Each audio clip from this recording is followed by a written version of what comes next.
আজকে আমরা আসলাম ডালুর কিচেনে। আমার সহপাঠী আমাদেরকে আজকে খাওয়াবে।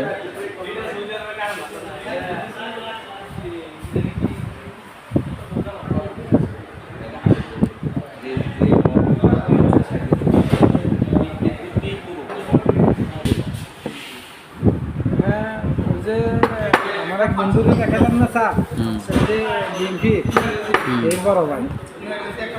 আচ্ছা আচ্ছা, এই কারণে কি আমার সাথে না এটা স্ট্যান্ডিং বলে দিছে যে আজকে একটু দিয়ে না থাকলে অন্য কি তো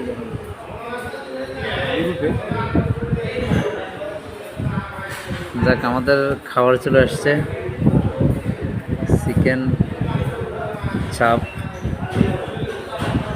প্লেন রুটি, সালাদ।